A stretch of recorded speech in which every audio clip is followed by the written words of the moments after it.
Jose Protasio Rizal Mercado Alonso y Realonda, Pepe, or better known as Dr. Jose Rizal, an alumnus of the Royal Pontifical and Catholic University of the Philippines, University of Santo Tomas. He was a novelist, a doctor, an artist, a great reformist, and a hero to the Filipinos during the Spanish times and until today.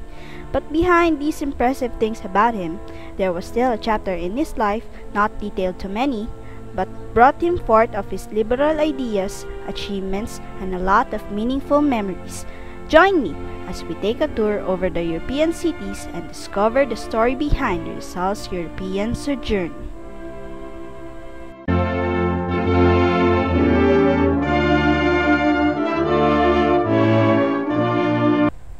After leaving US, Rizal went to England and arrived at Liverpool in May 24, 1888.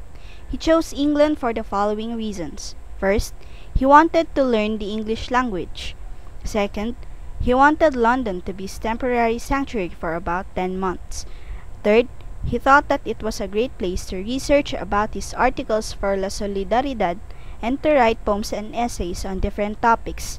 Fourth, he wanted to continue his fight against the abuses of Spanish authorities in his country.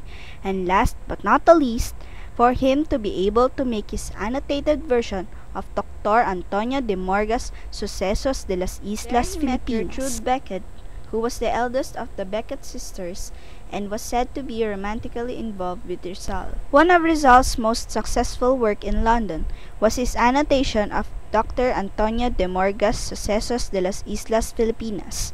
He decided to make his own annotation of de Morga's work because according to him, it was the best, without any biases, simple, not exaggerated, and had an excellent account of the Philippine history.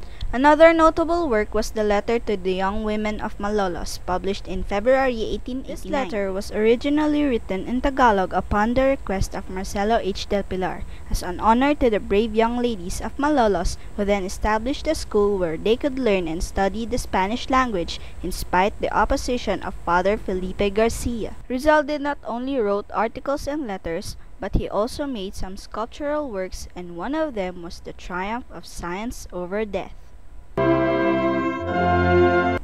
After 10 months of staying in London, Rizal eventually decided to leave and transfer to Paris, France sometime in mid-March of 1889. He stayed at Valentin Ventura's residence for a short while and frequently transferred from one place to another. These were some of his accomplishments in Paris: the continuation of his research in Bibliothèque Nationale for the review of his historical annotation of De Morga's Indios Bravos, which aimed to prove that Filipinos could also While in excel Paris, Rizal intellectually met and the two physically. lovely daughters of the Busteds, namely Nellie Nellie and became Adeline. Rizal's love interest, but nothing came out of it because Mrs. Busted strongly opposed to Rizal's their match. intercepted love affair with Nellie Busted wasn't the saddest thing that happened to him. It was the time when he received Leonor Rivera's letter of farewell. It was December 1890 when Rizal received Leonor's letter. This letter contained Leonor's confession of her love for Rizal and that she is about to be married to an Englishman named Henry Kipping. Upon receiving this letter, Rizal really had a heartbreak, and it caused him a very deep pain.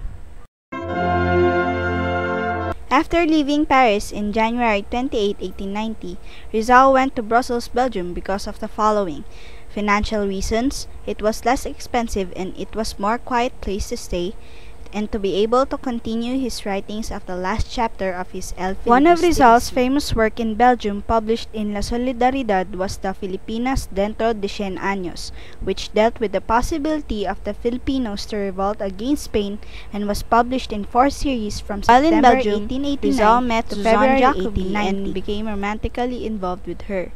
However, this romance didn't last because Rizal had to go to Madrid. After the incident during the election of the Asociación Hispano-Filipino between Antonio Luna and Jose Rizal in February of 1891, Rizal immediately packed his bags and left for Biarritz, France. He stayed for a month at the Villa Eliada. With this chapter of Rizal's life, we were able to learn more about him. I am Kathleen Agustin, and may this story be an inspiration to the many generations to come.